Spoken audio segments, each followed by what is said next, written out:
வெளிப்படுத்தல் விசேஷத்தினுடைய தொடர் படிப்பில் வகுப்பு 14 அதிகாரம் 3 உங்களை நான் வாழ்த்தி வரவேற்கிறேன். சபைகளுக்கு இயேசுவின் கடிதங்கள்.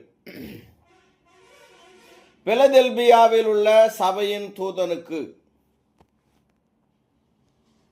வெளிப்படுத்தல் 3:7-8. வெளிப்படுத்தல் 3வது அதிகாரம் 7-8 வசனங்கள். பிலதெல்பியா சபையின் தூதனுக்கு நீ எழுத வேண்டியது என்னவெனில், பரிசுத்தமுள்ளவரும் சத்தியமுள்ளவரும் தாவீதின் திறவுகோலை உடையவரும் ஒருவரும் பூட்டக்கூடாதபடிக்கு திறக்கிறவரும் ஒருவரும் திறக்கக்கூடாதபடிக்கு பூட்டுகிறவருமாயிருக்கிறவர் சொல்லுகிறதாவது, உன் கிரியைகளை அறிந்திருக்கிறேன். உனக்கு கொஞ்ச பலன் இருந்தும் நீ என் நாமத்தை மறுதலியாமல் என் வசனத்தை கை கொண்டபடியினாலே இதோ திறந்த வாசலை உனக்கு முன்பாக வைத்திருக்கிறேன், அதை ஒருவனும் பூட்ட மாட்டான். வெளிப்படுத்தல் 6:10 அவர்கள் பரிசுத்தமும் சத்தியமுள்ள ஆண்டவரே தேவரீர் பூமியின் மேல் குடியிருக்கிறவர்களிடத்தில் எங்கள் இரத்தத்தை குறித்து எதுவரைக்கும் நியாயத்தீர்ப்பு செய்யாமலும் பழிவாங்காமலும் இருப்பீர் என்று மகா சத்தமிட்டு கூப்பிட்டார்கள். இங்கே இயேசுவானவர் தேவனை பற்றி பயன்படுத்தப்பட்டுள்ள ஒரு விளக்கத்தை பயன்படுத்தி தன்னை தேவனுடன் இணைத்துக் கொள்கிறார். 1 யோவான் 5:19-20 நாம் தேவனால் உண்டாயிருக்கிறோம் என்றும் உலகம் முழுவதும் பொல்லாங்கனுக்குள் கிடக்கிறதென்றும் அறிந்திருக்கிறோம். அன்றியும் நாம் சத்தியமுள்ளவரை அறிந்து கொள்வதற்கு தேவனுடைய குமாரன் வந்து நமக்கு புத்தியை தந்திருக்கிறார் என்றும் அறிவோம். அவருடைய குமாரனாகிய இயேசு கிறிஸ்து எனப்பட்ட சத்தியம் உள்ளவருக்குள்ளும் இருக்கிறோம். இவரே மெய்யான தேவனும் நித்திய ஜீவனுமாய் இருக்கிறார். தாவீதின் திறவுகோல் தன்னிடம் இருப்பதாக இயேசு கூறுகிறார். பிலதெல்பியா சபையின் தூதனுக்கு நீ எழுத வேண்டியது என்னவெனில், பரிசுத்தமுள்ளவரும் சத்தியமுள்ளவரும் தாவீதின் திறவுகோலை உடையவரும் ஒருவரும் பூட்டக்கூடாதபடிக்கு திறக்கிறவரும் ஒருவரும் திறக்கக்கூடாதபடிக்கு பூட்டுகிறவருமாயிருக்கிறவர் சொல்லுகிறதாவது, மரணத்தின் திறவுகோள்கள் மற்றும் பாதாளத்தின் திறவுகோள்கள் என்னிடம் உள்ளன என்று இயேசு கூறினார். வெளிப்படுத்தல் 1:18 இயேசுவானவர் மரணத்தை வென்றார். மரித்தோரிலிருந்து உயிரோடு எழுந்தவர்களில் முதற் பேரானவர். மரித்து எழுந்தவர்கள் சில பேர் இருக்கிறார்கள், ஆனால் அவர்கள் மறுபடியும் மரித்தார்கள். ஆனால் இயேசுவானவர் மறுபடியுமாக மரிப்பதற்காக அவர் உயிரோடு எழுந்திருக்காமல் என்றென்றைக்கும் வாழும்படியாக அவர் எழுந்தவர்களில் அவர் முதற் பேரானவர். இப்பொழுது இயேசுவானவர் மரணம், கல்லறை மற்றும் இறந்தவர்களின் ராஜ்யமாகிய பாதாளம் ஆகியவற்றின் மீது அவர் அதிகாரம் பெற்றிருக்கிறார். இயேசுவானவருக்கு பிதாவினாலே அந்த அதிகாரம் கொடுக்கப்பட்டிருக்கிறது. இந்த ஆவிக்குரிய ராஜ்யத்தின் மீதான இயேசுவின் ஆட்சி ஏசாயாவால் தீர்க்க தரிசனமாக உரைக்கப்பட்டது. ஏசாயா 9:6-7 நமக்கு ஒரு பாலகன் பிறந்தார், நமக்கு ஒரு குமாரன் கொடுக்கப்பட்டார். கர்த்தத்துவம் அவர் தோளின் மேல் இருக்கும். அவர் நாமம் அதிசயமானவர், ஆலோசனை கர்த்தா, வல்லமையுள்ள தேவன், நித்திய பிதா, சமாதான பிரபு எனப்படும். தாவீதின் சிங்காசனத்தையும் அவனுடைய ராஜ்யத்தையும் அவர் திடப்படுத்தி அதை இது முதற்கொண்டு என்றென்றைக்கும் நியாயத்திலும் நீதியினாலும் நிலைப்படுத்தும்படிக்கு அவருடைய கர்த்தத்துவத்தின் பெருக்கத்துக்கும் அதன் சமாதானத்துக்கும் முடிவில்லை. சேனைகளின் கர்த்தருடைய வைராகியம் இதை செய்யும். இயேசுவானவர் பரிசுத்தரும் உண்மையுமானவர். தேவன் எல்லாவற்றையும் அவருடைய பாதங்களுக்கு கீழ்ப்படுத்தி இருக்கிறார். எல்லாவற்றையும் எல்லாவற்றாலும் நிரப்புகிறவருடைய நிறைவான சரீரமான சபைக்கு அவரை எல்லாவற்றுக்கும் மேலாக தலையாக தந்தருளினார். எபேசியர் 1வது அதிகாரம் 22-23 வசனங்கள். இயேசுவே சபையின் தலைவர். எபேசியர் 5:23, கொலோசியர் 1:18. அவரே சரீரமாகிய சபையாகிய சரீரத்திற்கு தலையானவர். எல்லாவற்றிலும் முதல்வராயிருக்கும்படி அவரே ஆதியும் மரித்தோரிலிருந்து எழுந்த முதற்பேருமானவர். மனம் திரும்புங்கள், ஏனென்றால் பரலோக ராஜ்யம் சமீபித்து விட்டது என்று இயேசு பிரசங்கித்து வந்தார். அவர் மரணத்திற்கு முன் எருசலேமுக்குள் நுழைந்தபோது அவருடைய ராஜ்யம் பற்றி பேசப்பட்டது. இந்த எருசலேமின் நுழைவு வெற்றிகரமான நுழைவு என்று நாம் அதை அழைக்கிறோம். மார்க்கு 9:10. வரவிருக்கும் ராஜ்யம் சபை, ஆவிக்குரிய இஸ்ரவேலர், கிறிஸ்துவின் சபையில் உள்ள ரட்சிக்கப்பட்ட மக்கள். முன்னடப்பவரும் பின்னடப்பவரும் ஓசன்னா, கர்த்தரின் நாமத்தினாலே வருகிறவர் ஸ்தோத்தரிக்கப்பட்டவர், கர்த்தரின் நாமத்தினாலே வருகிற நம்முடைய பிதாவாகிய தாவீதின் ராஜ்யம் ஆசீர்வதிக்கப்படுவதாக உன்னதத்திலே ஓசன்னா என்று சொல்லி ஆர்ப்பரித்தார்கள். இயேசுவானவர் அவருடைய மரணத்திற்கு முன்பான அந்த வெற்றிகரமான எருசலேமினுடைய உள் நுழைவிலே இந்த தாவீதின் ராஜ்யமாகிய சபை பேசப்பட்டது. தாவீதை விட இயேசு பெரியவர். பரிசேயர்கள் ஒன்று கூடியிருந்த போது 2வது சங்கீதத்தில் சங்கீதக்காரன் கூறியதை பரிசீலிக்க முதல் நூற்றாண்டின் யூத தலைவர்களுக்கு இயேசு சவால் விடுத்தார். மத்தேயு 22:41-45. பரிசேயர் கூடியிருக்கையில் இயேசு அவர்களை நோக்கி, கிறிஸ்துவை குறித்து நீங்கள் என்ன நினைக்கிறீர்கள்? அவர் யாருடைய குமாரன் என்று கேட்டார். அவர் தாவீதின் குமாரன் என்றார்கள். அதற்கு அவர், அப்படியானால் தாவீது பரிசுத்த ஆவியினாலே அவரை ஆண்டவர் என்று சொல்லி இருப்பது எப்படி? நான் உம்முடைய சத்துருக்களை உமக்கு பாதபடியாக்கி போடும் வரைக்கும் நீர் என்னுடைய வலது வாரசத்தில் உட்காரும் என்று கர்த்தர் என் ஆண்டவரோடு சொன்னார் என்று சொல்லியிருக்கிறானே. தாவீது அவரை ஆண்டவர் என்று சொல்லியிருக்க அவனுக்கு அவர் குமாரனாயிருப்பது எப்படி என்றார். கர்த்தருடைய வார்த்தைகள் வல்லமை வாய்ந்தவை. இயேசு அவருடைய சபையின் தலைவராகவும் எல்லாவற்றிலும் முதன்மையானவராகவும் ஆவிக்குரிய இஸ்ரவேலை சத்தியத்திலும் பரிசுத்தத்திலும் மரித்தோரின் சாம்ராஜ்யத்தின் மீதும் ஆளுநராகவும் ஆட்சி செய்கிறவராய் இருக்கிறார். இயேசுவானவர் திறக்கும் கதவு மூடப்படாது, அவர் மூடும் கதவு திறக்கப்படாது. இதுவே எல்லாவற்றின் மீதும் அவருடைய முழுமையான சக்தியை காட்டுகிறது. இயேசு ரட்சிப்பவர்களிடம் இந்த வல்லமையை அதிகமாக காண்பிக்கிறார். கிறிஸ்து நாம் ரட்சிப்புக்கான கதவை திறந்தால் அதை யாராலும் மூட முடியாது. இருப்பினும் பிலதெல்பியாவில் உள்ள சபையை பொறுத்தவரை அவர் அவர்களுக்கு ஒரு வாய்ப்பின் கதவை திறக்கிறார். அதை யாராலும் மூட முடியாது. இயேசுவானவர் மரணத்திற்கும் பாதாளத்திற்கும் உரிய திறவுகோள்களை உடையவராக இருக்கிறார். அவர் அந்த மரணத்திலிருந்து தப்பும்படியான ரட்சிப்பை ஒருவருக்கு கொடுக்கும்போது அந்த கதவை யாரும் மூட முடியாது. அப்படியாக அவருடைய ரட்சிப்பை இழக்கும்போது அந்த அழிவிலிருந்தும் ஒருவரும் தப்ப முடியாது என்பதுதான் இந்த வார்த்தை குறிப்பதாக இருப்பினும், பிலதெல்பியாவில் ஒருவரும் திறக்க கூடாதபடி பூட்டுகிறவரும் ஒருவரும் பூட்டக்கூடாதபடி திறக்கிறவருமாய் இருக்கிறவர் என்கிறதான ஒரு வார்த்தை என்பது பிலதெல்பியா சபையை பொறுத்தவரையிலும் அவர்களுக்கு இயேசுவானவர் ஒரு வாய்ப்பாக அந்த கதவை பற்றி அவர் குறிப்பிடுகிறார்.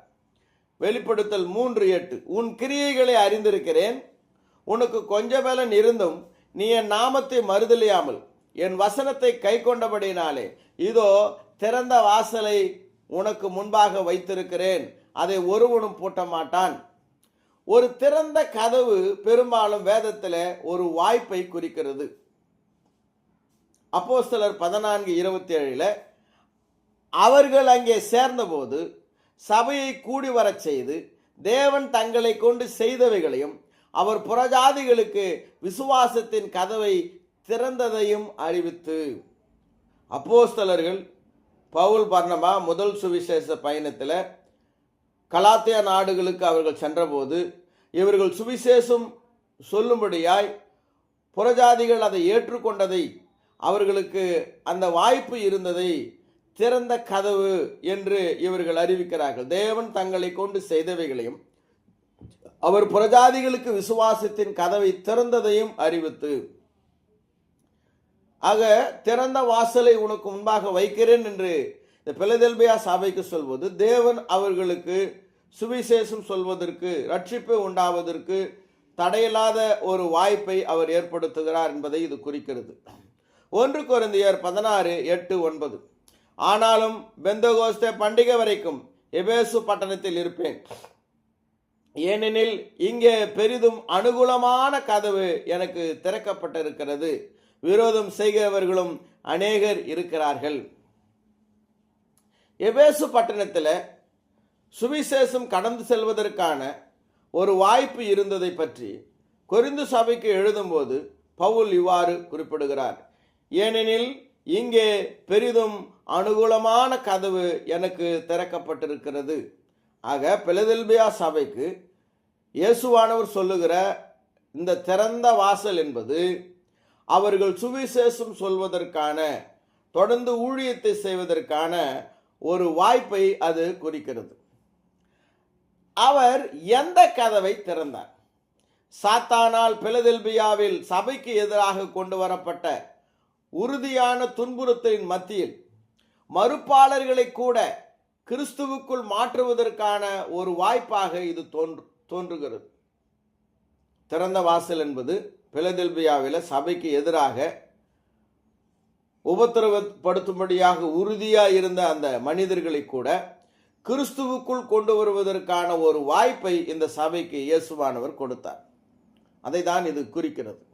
வெளிப்படுத்தல் 3:8-9. உன் கிரியைகளை அறிந்திருக்கிறேன், உனக்கு கொஞ்ச பலன் இருந்தும் நீ என் நாமத்தை மறுதலியாமல் என் வசனத்தை கை கொண்டபடினாலே இதோ திறந்த வாசலை உனக்கு முன்பாக வைத்திருக்கிறேன், அதை ஒருவனும் பூட்ட மாட்டான். இதோ யூதரல்லாதிருந்தும் தங்களை யூதர் என்று பொய் சொல்லுகிறவர்களாகிய சாத்தானுடைய கூட்டத்தாரில் சிலரை உனக்கு கொடுப்பேன். இதோ அவர்கள் உன் பாதங்களுக்கு முன்பாக வந்து பணிந்து நான் உன்மேல் அன்பாய் இருக்கிறதை அறிந்து கொள்ளும்படி செய்வேன். இயேசுவானவர் பிலதெல்பியா சபையாருடைய எதிரிகளை தாழ்த்துவார். சபையாரின் காலடியில் எதிரிகளை வணங்க வைப்பார். 9வது வசனத்தின் நேரடியான மொழிபெயர்ப்பானது, இதோ நான் சாத்தானின் ஜப ஆலயத்தை உங்களுக்கு கொடுக்கிறேன், சாத்தானுடைய கூட்டத்தாரில் சிலரை உனக்கு கொடுப்பேன். சாத்தானின் ஜப ஆலயம் என்பது யூத மதத்தை பெருமையுடன் அறிவித்த பிலதெல்பியா சபையை துன்புறுத்திய யூதர்களை குறிப்பிடுகிறது. அவர்கள் யூதரல்லாதிருந்தும் தங்களை யூதர் என்று பொய்யாய் சொல்லுகிறவர்களாயிருந்தார்கள். பிலதெல்பியாவில் உள்ள சபை உள்பிரச்சனைகளை விட வெளிப்புற பிரச்சனைகளை அதிகம் எதிர்கொண்டது. அவர்களின் பொறுமையான விசுவாசத்தை இயேசுவானவர் பாராட்டினார். இயேசுவானவர் அவர்களுடைய எதிரிகளை தாழ்த்துவார். அவர் சபையாரை, அதாவது சபையினுடைய எதிரிகளை, அந்த எதிரிகள் சபையாரை வணங்கவும் சபையாரின் காலடியில் முத்தமிட பயபக்தியை ஏற்படுத்துவார். அவருடைய எதிரிகளை தாழ்த்துவார். வெளிப்படுத்தல் 3:9. நான் அவர்களை உனது பாதங்களுக்கு முன்பாக வணங்கவும் நான் உன்னை நேசித்தேன் என்பதை அவர்கள் அறியவும் செய்வேன். அங்கிருந்த சில யூதர்கள் விசுவாசிகள் தங்கள் ஜபாலயத்திற்கு உள்ளே வராதபடி கதவை மூடிவிட்டார்கள். அது யூதர்களின் ஜபாலயத்தில் இருந்தவர்கள், விசுவாசிகள் அந்த ஜபாலயத்துக்குள்ளே போய் வசனத்தை சொல்வதற்கோ மற்ற எந்த காரியங்களுக்கோ விசுவாசிங்கன்றவங்க அந்த ஜபாலயத்துக்குள்ளே வரவே முடியாதபடி அந்த ஜபாலயத்தில் இருந்தவங்க அவங்களுக்கு கதவுகளை மூடிவிட்டார்கள் என்று சிலர் நம்புகிறார்கள். ஆகையால் கிறிஸ்தவர்கள் அந்த ஜபாலயத்திற்கு இயேசுவை அறிவிக்க முடியாத நிலை இருந்தது. அது அவ்வாறு உண்மையாக இருந்தால் கிறிஸ்தவர்களுக்கு முன்பாக யூதர்களை தாழ்த்துவேன், சுவிசேஷம் பிரசங்கிக்கப்படும், விசுவாசிகளை காப்பாற்றுவேன் என்று இயேசு கூறுகிறார். சிலர் எருசலேமிலே கிபி 70 இயேசுவானவர் யூதர்களுக்கு கொடுத்ததான அந்த தீர்ப்பை குறிப்பதாக இது இருக்கிறது என்று கூறுகின்றனர். ஆனால் நற்செய்திக்கான கதவு திறக்கப்பட்டது என்பது மிகவும் நியாயமான ஒரு அர்த்தமாக தெரிகிறது. பிலதெல்பியா ஒரு வலுவான சபை அல்ல.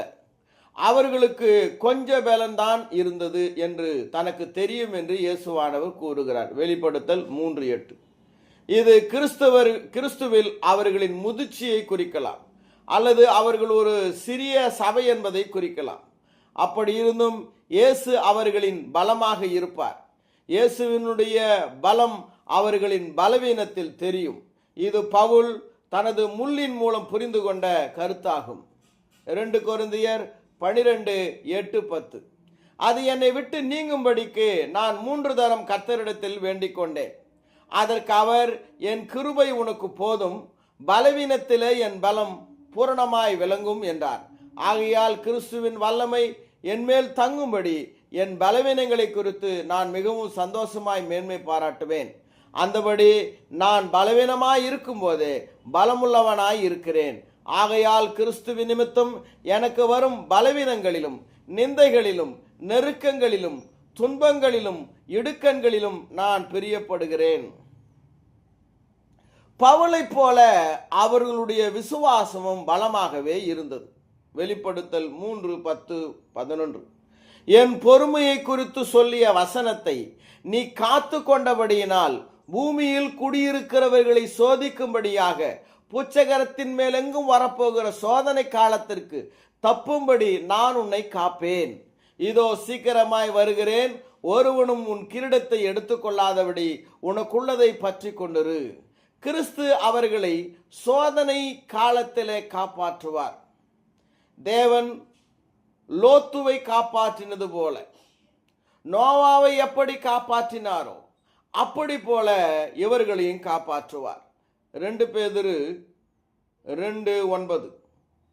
கர்த்தர் தேவபக்தியுள்ளவர்களை சோதனை நின்று ரட்சிக்கவும் அக்கிரமக்காரரை ஆக்கினைக்குள்ளானவர்களாக நியாயத்தீர்ப்பு நாளுக்கு வைக்கவும் அறிந்திருக்கிறார்.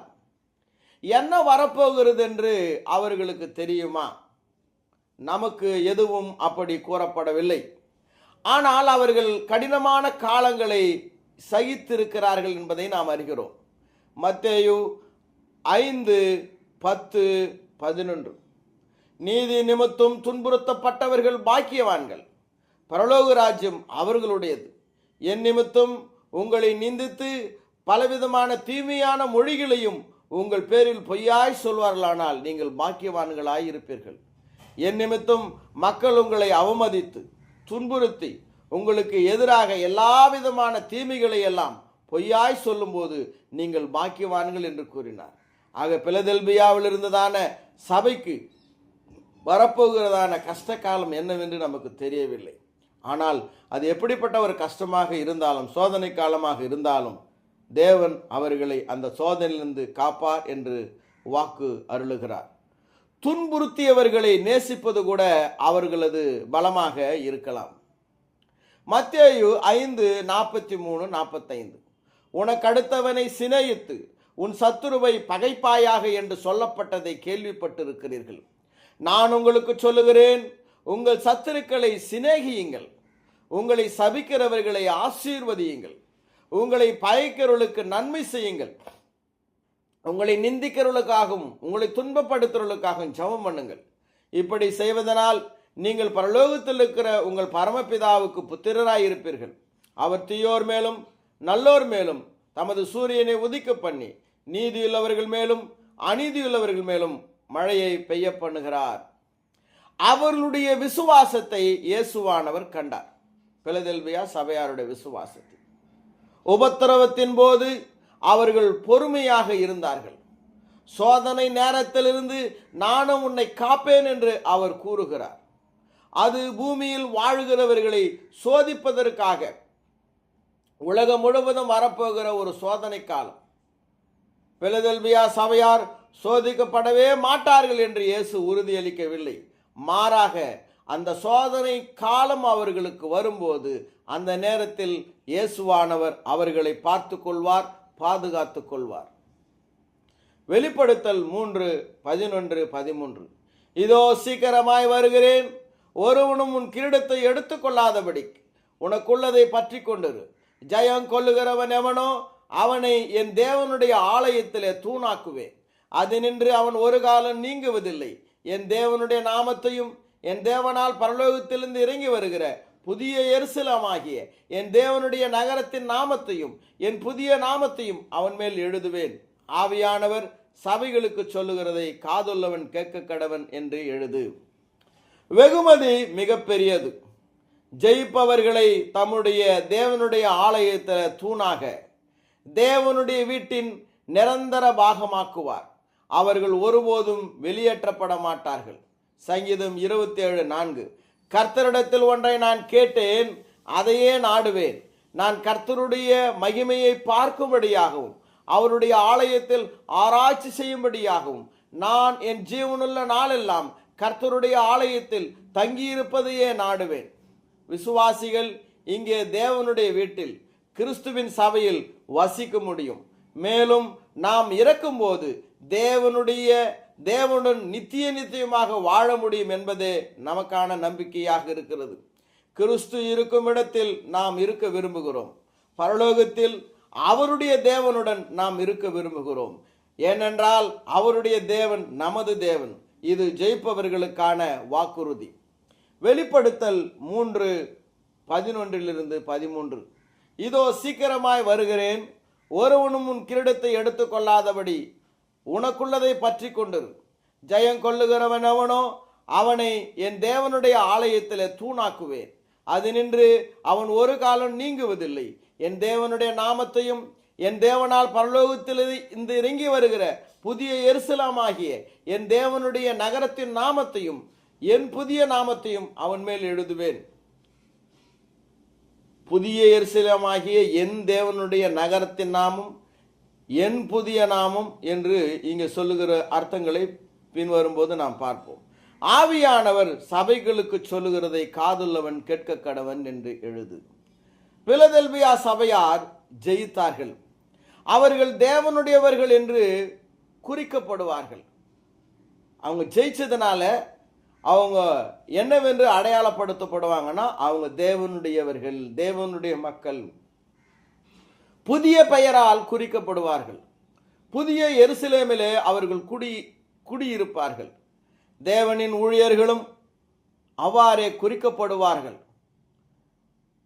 அதாவது அந்த காலத்தில் ஒரு அடிமையை, அந்த அடிமைக்கு யார் எஜமானனாக இருக்கிறாரோ அந்த எஜமானினுடைய பெயரில் தான் அந்த அடிமைகளை குறிப்பார்கள். இந்த நடைமுறை ரோமானிய காலத்தில் இருந்தது. ஆக ஒரு அடிமையை தங்கள் எஜமானரின் பெயரால் குறிக்கும் ரோமானிய நடைமுறையை இயேசுவானவர் இங்கே குறிப்பிடுகிறார் என்று சிலர் கூறுகிறார்கள். அவர்கள் தேவனுடையவர்கள் என்று குறிக்கப்படுவார்கள், புதிய பெயரால் குறிக்கப்படுவார்கள். 1 யோவான் 3 அதாவது 3:2 குறிப்பிட்டது போல இந்த பாடங்கள் நமக்கு இன்னும் வெளிப்படுத்தப்படாத விஷயங்களை பற்றி ஆச்சரியத்தால் நம் மனதை நிரப்புகின்றன. 1 யோவான் 3:2. பிரியமானவர்களே, இப்பொழுது தேவனுடைய பிள்ளைகளாய் இருக்கிறோம், இனி எவ்விதமாய் இருப்போம் என்று இன்னும் வெளிப்படவில்லை. ஆகிலும் அவர் வெளிப்படும் போது அவர் இருக்கிற வண்ணமாகவே நாம் அவரை தரிசிப்பதனால் அவருக்கு ஒப்பாய் இருப்போம் என்று அறிந்திருக்கிறோம். இதுவரைக்கும் நாம் பிலதெல்பியா சபைக்கு சொல்லப்பட்டதான காரியங்களை பார்த்தோம். இப்பொழுது நாம் லவோதேக்கியாவில் உள்ள சபைக்கு சொல்லப்பட்ட காரியங்களை பார்ப்போம். வெளிப்படுத்தல் 3வது அதிகாரம் 14-22 வசனங்கள். இதில் இந்த மைதான இடிபாடுகளை குறித்ததான படம் ஒன்று அங்கே பயணம் செய்த ஒரு சுற்றுலா பயணியால் எடுக்கப்பட்டதான படங்கள் உங்களுக்கு இங்கே கொடுக்கப்படுகிறது. லவோதேக்கியா, வெளிப்படுத்தல் 3:14-16. லவோதேக்கியா சபையின் தூதனுக்கு நீ எழுத வேண்டியது என்னவெனில், உண்மையும் சத்தியமுள்ள சாட்சியும் தேவனுடைய சிருஷ்டிக்கு ஆதியுமாய் இருக்கிற ஆமேன் என்கிறவர் சொல்லுகிறதாவது, உன் கிரியைகளை அறிந்திருக்கிறேன். நீ குளிருமல்ல அனலுமல்ல.